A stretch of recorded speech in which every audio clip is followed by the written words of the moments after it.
ఈ ఉరుకుల పరుగుల జీవితంలో చేస్తున్న ఉద్యోగంతో, వస్తున్న జీతంతో, కట్టుకోలేకపోతున్న అప్పులతో, కొంత ఆదాయ మార్గం కోసం ప్రతి ఒక్కరూ ఈ రోజుల్లో ఎక్స్ట్రా ఇన్కమ్ కోసం స్టాక్ మార్కెట్ వైపు చూస్తున్నారు.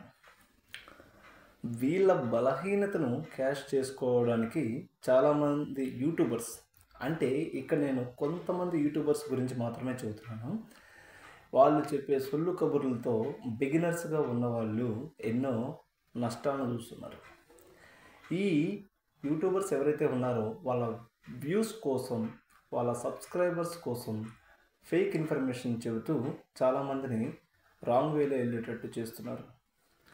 అయితే ఇప్పుడు ఫాలో అవ్వండి కొంతమందిని, కానీ ఎవరైతే ఒక ప్రజెంట్ ఎగ్జిస్టింగ్ యూట్యూబ్ ఛానల్స్లో స్టాక్ మార్కెటింగ్, ట్రేడింగ్ వీటిల్లో మంచి పేరు తెచ్చుకొని ఉన్నారో అలాంటి వాళ్ళని ఫాలో అయ్యి వాళ్ళ దగ్గర నుండి కంటెంట్ని తెలుసుకోండి.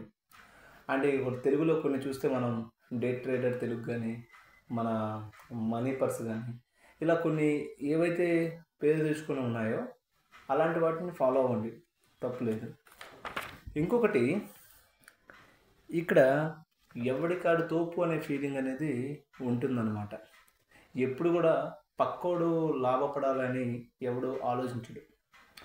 నాకు తెలిసిన వాడు ఒక ట్రేడింగ్లో మంచిగా ప్రాఫిట్స్ పొందుతున్నాడు, కానీ వాడు చేసే ట్రిక్స్ అనేవి, వాడు చేసే టెక్నిక్స్ అనేవి, వాడు అప్లై చేసేవి ఎవడికి చెప్పడు.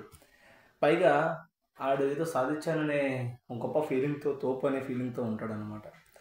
అయితే ఇప్పుడు మన ఇన్నర్ ఫీలింగ్ ఎలా ఉంటుందంటే, అరే ఫుల్కా, నీ మనీ ఇవ్వట్లేదురా, నువ్వు ఏం చేస్తున్నావు, ఆ స్ట్రాటజీ కొంచెం చెప్పు అనే ఆలోచన మాత్రం ఉంటుంది.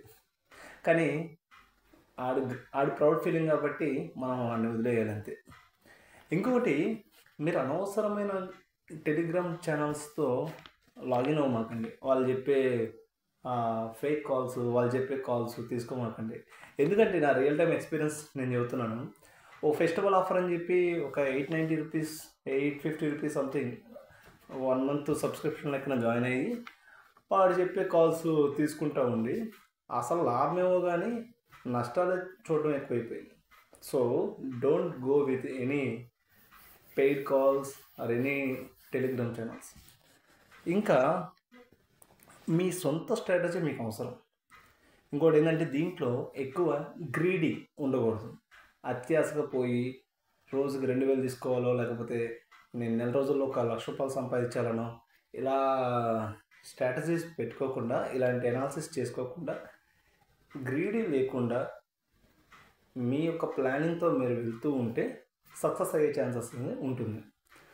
ఇంకొక ఎగ్జాంపుల్, ఇప్పుడు ఇందాక ఒకరి గురించి చెప్పాను. ఇప్పుడు ఒక బ్రదరు తను చేస్తున్న ఎస్ఐపి ఇన్వెస్ట్మెంట్స్ గురించి చెప్పి ఎంత ప్రాఫిట్ వచ్చిందో, దేంట్లో పెడుతున్నానో అని చెప్పి చూపించాడు. సో ఇంకా సజెషన్ కూడా ఇచ్చాడు అన్నమాట. ఎప్పుడైనా కానీ ఒక పాజిటివ్ మైండ్ సెట్తో నువ్వు ఎదుగు, ఇంకొకరిని ఎదిగేటట్టు చూడు. Thank you for watching.